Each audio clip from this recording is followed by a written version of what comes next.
মেডিকেললৈ আমি লৈ যাব লগা আমাৰ অৱস্থা হয়, সেইটো আমাৰ কাৰণে অতি দুৰ্ভাগ্যজনক ঘটনা।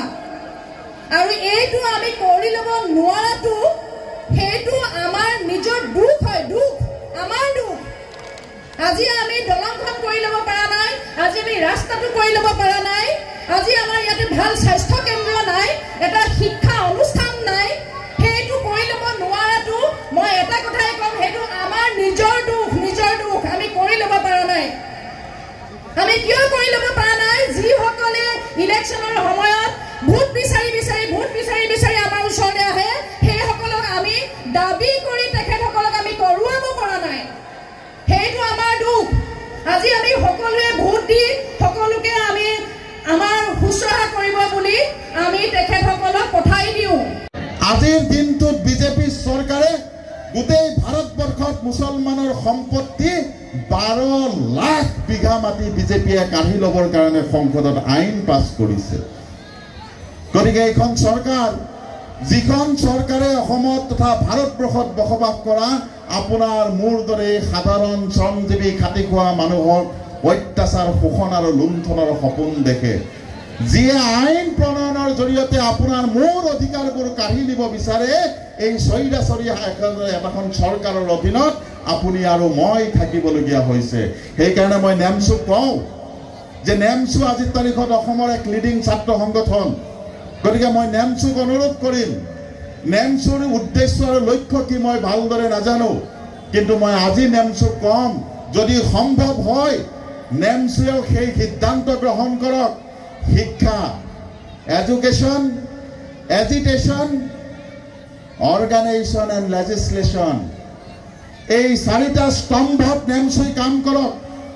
প্ৰথমতে শিক্ষিত কৰক, তাৰপিছত সংগঠন কৰক, তাৰপিছত আন্দোলন কৰক, আৰু তাৰপিছত এই চৰাঞ্চলৰ সাধাৰণ শ্ৰমজীৱী খাটি খোৱা দৰিদ্ৰ মানুহৰ পৰা তেনেকুৱা শক্তিশালী নেতা বনাওক, যিয়ে জাতিটোক প্ৰকৃতাৰ্থত সেৱা কৰিব, যিয়ে জাতিটোৰ নামত দালালি নকৰে, তেনেকুৱা নেতৃত্ব তৈয়াৰী কৰক। যিখন মঞ্চৰ আজিৰ উদ্দেশ্য হ'ল সজাগতা আৰু বঁটা বিতৰণী, অৰ্থাৎ সজাগতা। এই সজাগতা যিটো শব্দ, ইয়াতে মেইন ৰহস্যটো লুকাই আছে।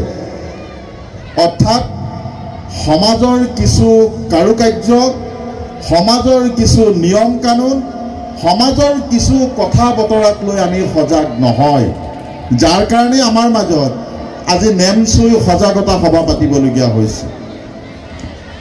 মই আগতে কৈছোঁ যে আজি মই আপোনালোকক কোনো ধৰণৰ ভাষণ নিদিওঁ। বহু ৰাজনৈতিক সভাত বহু ভাষণ দিছোঁ, কেতিয়াবা আত্মপক্ষক সমৰ্থন কৰিছোঁ, কেতিয়াবা প্ৰতিপক্ষক গালি পাৰিছোঁ বা তেওঁলোকক সমালোচনা কৰিছোঁ। কিন্তু আজিৰ যিখন সভা, এই সভাখনত কাকো গালি পৰাৰ প্ৰয়োজন হ'ল আত্মবিশ্লেষণ কৰা, আত্মসমালোচনা কৰা, যে আমাৰ কোনখিনি ভুল হৈ আছে, আমি কোনটো ভুল পথৰে গতি কৰি আছোঁ, সমাজখনক আমি কোনটো পথত নিব পৰা নাই, নতুন প্ৰজন্মক আমি কি দিব পৰা নাই, বা আমি সমাজখনক সঠিক দিশত কিয় লৈ যাব পৰা নাই। আজি আত্মসমালোচনাৰ সময়। মই মোৰ কথাখিনি আৰম্ভ কৰাৰ আগতে আপোনালোকক এটা সৰু কাহিনী কৈ লওঁ। শুনিবনে আপোনালোকে? শুনিবনে নুশুনে? শুনিব?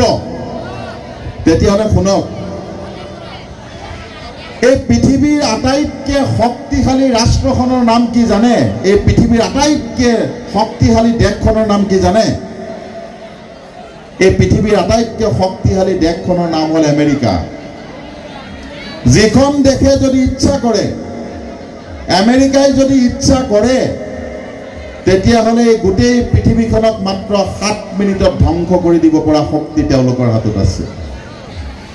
তেওঁলোক ইমানেই শক্তিশালী। আজিৰ পৃথিৱীত কোৱা হয় তেওঁলোকৰ হাতত ইমানেই অস্ত্ৰ, পাৰমাণৱিক অস্ত্ৰ আছে, বায়'লজিকেল অস্ত্ৰ আছে, যাৰ জৰিয়তে গোটেই পৃথিৱীখন মাত্ৰ 7 মিনিটত ধ্বংস কৰি দিব পৰা যায়। তেওঁলোক মৃত্যু হ'লে তেওঁলোকৰ জানাজাত নাযাব।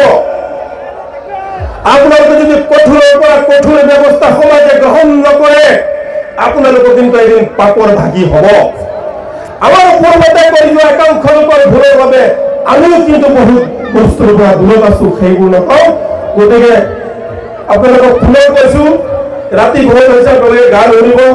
এই সমাজখনত শৈক্ষিক দিশত, সামাজিক দিশত, অৰ্থনৈতিক দিশত, সাংস্কৃতিক দিশত, ৰাজনৈতিক দিশত আপোনালোকে কাম কৰিব লাগিব আৰু সমাজখনক বিশ্বৰ দৰবাৰত আপোনালোকে চিনাকি কৰি দিব লাগিব। এটা প্ৰতিষ্ঠিত জাতি হিচাপে চিনাকি কৰি দিব লাগিব। এটা প্ৰতিষ্ঠিত সুশিক্ষিত জাতি হিচাপে আমি গঢ় দিব পৰা হ'ব লাগিব। প্ৰতিজন মানুহে একোজন নেপচু কৰ্ম হ'ব লাগিব, নেপচু কৰ্মী। প্ৰতিজন মানুহে একোজন আমচু কৰ্মী হ'ব লাগিব। প্ৰতিজন মানুহে সংখ্যালঘু সংগ্ৰাম পৰিষদৰ কৰ্মী হ'ব লাগিব। সমাজ পৰিৱৰ্তনৰ কাৰণে এই অঞ্চলৰ লোকে আজিৰ পৰাই দায়িত্ব ল'ব।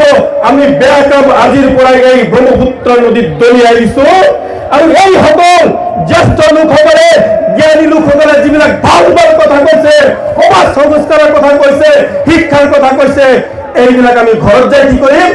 পালন কৰিম। মই নাগালেণ্ড গৈছো আৰু মই ঘূৰিছো। মোৰ এই পিছপৰা জাতি লোক কেনেকৈ মই বিশ্বৰ দৰবাৰত চিনাকি কৰি দিম? এটা আগশাৰী জাতিৰ হিচাপে প্ৰতিষ্ঠা কৰিম। এয়া নেপচুৱে দায়িত্ব লৈছে আৰু নেপচুৰ মুখ্য উদ্দেশ্য আমি ৰাজনীতিৰ গোলামী নকৰো, জাতিৰ গোলামী কৰিম। লাগিলে ধৰি ধৰি ধৰি ধৰিম। আমাৰ এটা কথা কৈ গৈছিলে, ল'ৰাজন সৰু কিন্তু বহুতৰ কাৰণে সি গুৰু।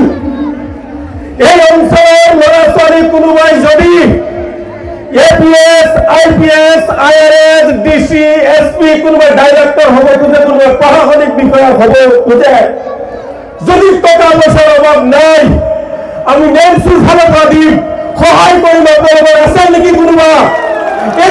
কোনোবা আছে নেকি? ওলাই আহক।